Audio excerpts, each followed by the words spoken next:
You grew up hearing you were gifted, the bright one, praised, rewarded, the kid everyone thought would go far. So why does life now feel stuck?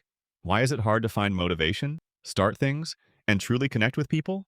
And why, no matter how fine things look on the outside, do the pieces inside still feel out of place? This isn't because you failed. It's because the very thing that once made you special, your intelligence, slowly turned into pressure. The kind that makes you question who you are when you're not the smart one. That trap starts early, the moment people praise you for being smart instead of for how you grow. From praise to prison. When you were young, your smart felt like a crown. It meant approval, pride, and a seat at the front of the class. But psychologists like Carol Dweck discovered something dangerous about that kind of praise. It builds what's called a fixed mindset. Instead of thinking, I'm good because I work hard, you learn, I'm good because things come easily to me.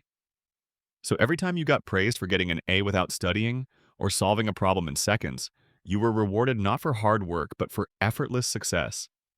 And without realizing it, you absorbed a hidden rule. If I'm smart, it should always be easy. When your value is tied to how easily you succeed, you'll avoid effort, failure, and anything that might prove you're not exceptional. Because the moment you hit something that isn't easy, a job interview, a skill you can't master instantly, a project that drags on for months, it doesn't just feel hard. It feels like an attack on your smart identity. Sometimes that identity wasn't chosen. It was assigned. And when something threatens your identity, you don't lean in. You back away. You stop raising your hand unless you're sure of the answer. You don't play games unless you know you'll win. You stop trying things where you might fail, all to protect that image. But if you keep that up long enough, your world doesn't just stay safe. It shrinks. And you don't even notice it at first. The shrinking world. You stop running into new situations, new people, new challenges. And that's exactly how comfort zones work. They don't stay the same size. By avoiding challenges, you not only stop building skills, you also miss the messy, awkward stages where people actually bond. This is called skill atrophy. The less you use a skill, the weaker it gets. And it applies to resilience, adaptability, even confidence. The smart identity kept you safe from embarrassment, sure, but it also kept you from developing the grit to keep going when you are embarrassed.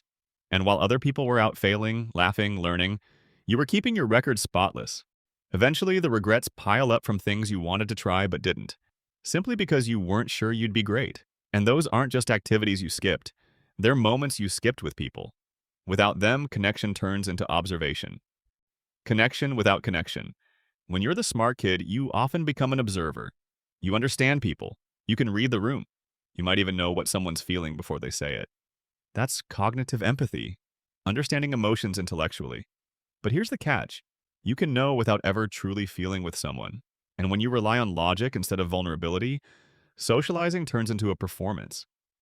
Instead of just being with people, you're calculating, thinking about what to say, how it will land, what they might be thinking. You edit yourself in real time.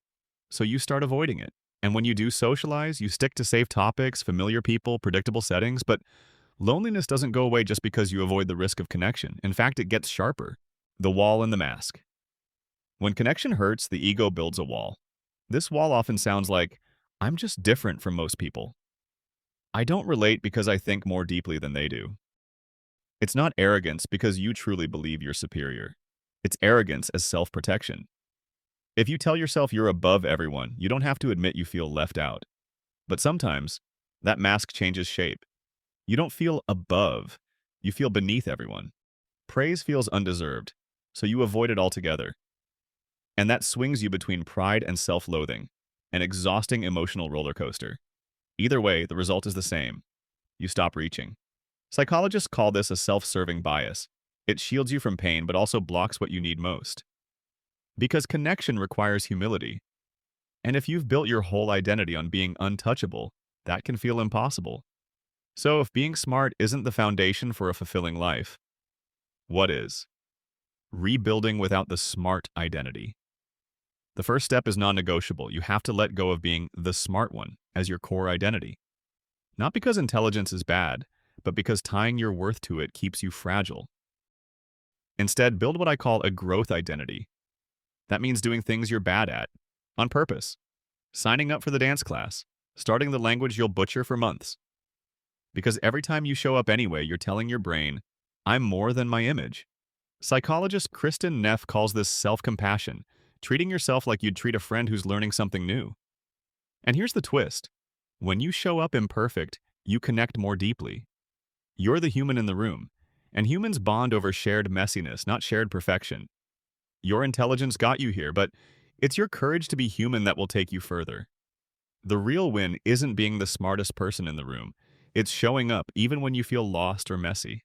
Step down from the pedestal and you might find you finally feel at home. Which part of this hit home for you most? Drop it in the comments. You're probably not the only one.